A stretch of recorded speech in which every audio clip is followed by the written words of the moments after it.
Hey guys, we now want to address the critical questions to the issue of abortion. When does life begin? And what or who are the preborn? In order to do this, we need to recognize that the Bible is not a modern medical textbook, nor is it trying to be such. To use the Bible in such a way would be misleading, when many are looking for scientific evidence rather than what they perceive as spiritual beliefs. So scientifically, we would like to answer these questions, but Bruce and I realized that we are out of our wheelhouse. We did bring in an expert on all things modern medicine, Dr. Ingrid Skop. Thank you for being here, Ingrid. Thanks, Rebecca, for the opportunity to talk about something I'm passionate about. That's so great. I realize that you are an expert on all things women's health. So could you just give us some background and how you got involved with that? So I grew up in a family that loves children. I am the oldest of 6 children. My father's a pediatrician, and there are now 21 grandchildren. So I went to medical school thinking I might want to be a pediatrician. But when I first saw a baby delivered, I was hooked. I just thought it was the most amazing thing ever. I still feel that way after 25 years in private practice. I love caring for women during their pregnancy. I love caring for the babies as they are born. And additionally, I've discovered that I love caring for women in general. Just whatever crisis or problems they have in their lives, whether it's related to having a child or not, I just enjoy caring for them. Yeah, I'm so grateful that you're here and agree. Like in my experience, as my wife's given birth to 4 of our biological children, it is such an amazing and surreal moment. I've definitely been the guy standing off to the side like, I will faint if you hand me that baby right now. But I want to get in and ask a little bit about the history, because it feels like when it comes to the question of when does life begin, we haven't maybe always known. And so there's been some theories around, like I know the Greeks way back when believed that a full-formed human tiny being was in the head of a sperm and then was just implanted into the woman. She brought the child to term. And there have been lots of other kind of ideas, but we discovered sperm in the late 1600s. We discovered fertilization from a zoologist studying sea urchins in the 1800s. And so how has embryology, the study of embryos in the womb, really developed since then? Well, as our scientific technology has expanded and become more complex, we just have discovered so many new things, and it is amazing what we know. Even back in the 1940s, the Carnegie stages of development of the early embryo were developed. 23 different stages, 23 different beings that when you looked at under a microscope, you could tell this is this stage or this is this stage. And they all have different names, all have different characteristics. For the past 50 years, ultrasonography has allowed us a window into the womb, the opportunity to visualize these children, and even now, fetoscopy, in utero surgery. So we're seeing these babies alive in person right there as surgeons are healing their spina bifida and some of their problems that they may have, putting them back into the womb and allowing them to continue development. So we have an amazing ability to see a human development from the very early stages now. I can feel myself nerding out as you start to talk and say things that I'm like, wait, you're gonna have to come back and define that. So I'll ask you as you mention things and just help us out. What's the latest research? Like, what have we learned in maybe the past 10 or 15 years? Is there anything new, or is it all settled? Oh, what is settled is that life begins at fertilization when a sperm and an egg unite. That is not controversial, nor has it been controversial for a long time. But we're actually seeing like a visualization of this. Recently, I believe at Carnegie Mellon, they were able to photograph the zinc fluorescence as a sperm united with an egg. That was a spark of light that was visualized. That was the beginning of that life. So isn't that interesting that we can actually see the moment when life began of a human? Holy cow. So can you help me with some of the language that's used around like zygote and blastocyst? You mentioned the Carnegie stages. Are those just names? So those are names. And again, there's 23 stages, many different names that describe what happens from the time the sperm and egg unite, fertilization occurs, a unique genetic human individual is formed. So that human has the genetics different from his mother, different from his father, very unique to him. No one will ever have those genetics again. And that will direct his development for the rest of his life. So early on, obviously 1 cell, very rapid division, 2 cells, 4 cells, 8 cells, 16. Each of those has a name. That's what we're talking about with the Carnegie stages. He spends the first 5 to 7 days of his life transiting the fallopian tube. So fertilization occurs near the ovary, takes a little while to get into the mother's uterus. So implantation occurs at about the 5 to 7 day mark. At that time, we as outside observers now can tell there is a new human being in existence by measuring pregnancy hormone in the blood or in the urine. But he's already existed. He began existence at the time that we saw that flash of light. Well, I'm just sitting here trying to absorb all of this and just thinking to myself how miraculous life within the womb is. It really is complex, isn't it? Oh, it's amazing. Okay, so I know there's a long list of developmental markers to state, the stages of life within the womb. If you had to pick a few of your favorite, which ones would you expound upon? How to pick. They're all so amazing. And viewers that are interested, easy Google search, YouTube search, you can find just the most amazing pictorial descriptions of how this process develops. But for me, I would say I adore the time that I can see a heartbeat by ultrasound.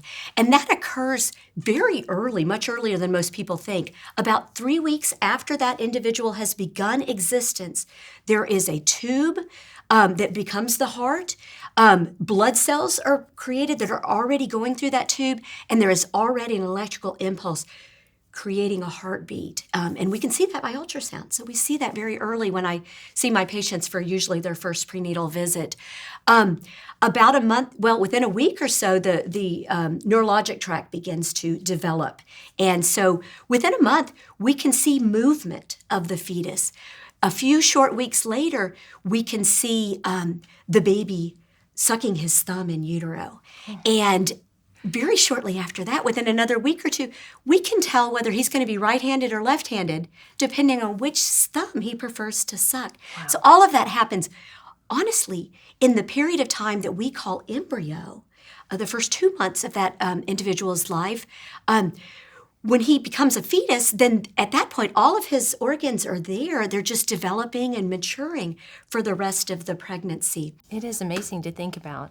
I feel like when conversations revolve around the issue of abortion, they typically gravitate towards the pain capability of a fetus or, even the viability. Mm-hmm. Would you state that that's when life begins? No, I think those are political pragmatic decisions that are made on where to draw a line. But a living human being begins life at the time of fertilization. There is no scientific deniability about that. Well, and so maybe to ask you to restate it again, because I'm curious, like when I go into the doctor, they take my blood pressure, they take my heartbeat, they check my lungs, those kinds of things. You can't measure those things necessarily certainly in an embryo at the earliest stages of development that has not even implanted yet. Mm-hmm. And so, but are there markers for determining, you mentioned like some of the hormone in a urine test or in a blood test to determine pregnancy. Is that kind of the only marker for or is that primarily where you'd point to say, this is how we measure life in an embryo or a fetus, different from what you might measure life in an adult? Right. So let's talk about what sort of things constitute life. So the early embryo is rapidly dividing. He's rapidly growing. So growth is an aspect of life.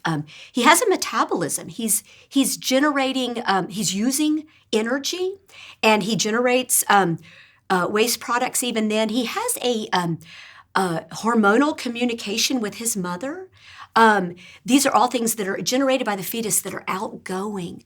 So these are all signs of life. And again, the complexity, as we mentioned earlier, continues to develop. So while a heartbeat is amazing, while noticing that a baby can retract from a painful stimulus is amazing to realize how early that happens. And of course, in today, we can help to keep a baby alive when he's born just a little over halfway through a pregnancy. That's the point of viability. So those are all amazing points in a fetus or embryo's life, but his life began at that very early moment with fertilization. So he or she is not becoming a human as they grow. They are human from... He has been human since the beginning. These are just stages of life. Yeah. Embryo, fetus, infant is just a stage of life. It's a continuum. Yeah. He's just in a different location now that he's an infant, but he's no different than the fetus he was the day before, or the toddler that he will be, child, adult, older person. It's all a stage of a single person's life. So could we shift and talk about the medical community? And so you have practiced obstetrics and gynecology for 20 plus years, but I don't know how to spell obstetrics or gynecology. So could you describe what those are? And then maybe we can ask kind of what the education process looks like for students wanting to get into those fields. Yeah, absolutely. That's why everybody calls us OB-GYNs, because very few people can pronounce or yes. spell it. But so obstetrics is the field of medicine that is concerned about a pregnancy. The fetal life, the fetus is our patient, as is his mother. So as an obstetrician, our goal is to maximize health for both of those individuals and to help that child to be born safely.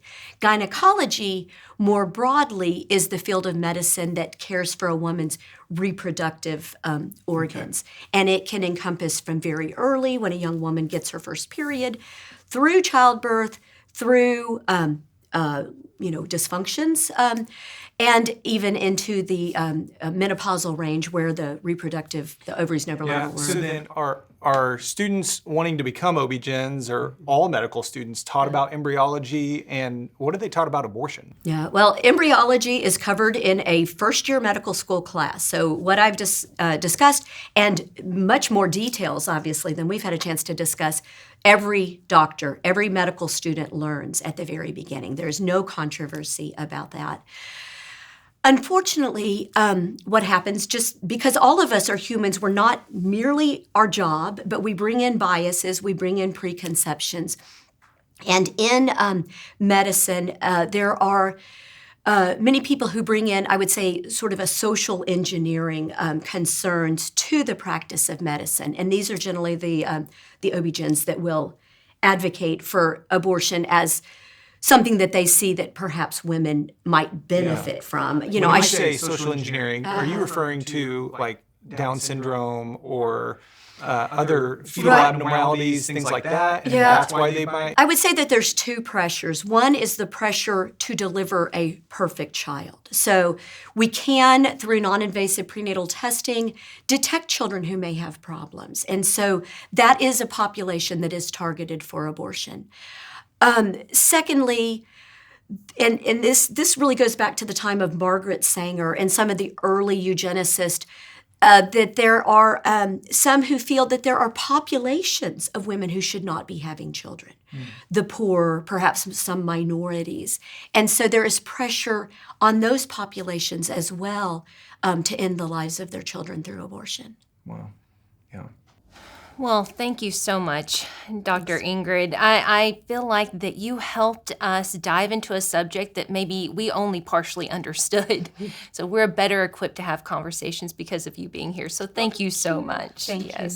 Your next best steps are to identify the pro-life OBGYNs, midwives, and even doulas within your own church or community, and engage with those individuals on how you can best support them and pray for them. Thank you so much for joining us on this journey for ProLife Apologetics.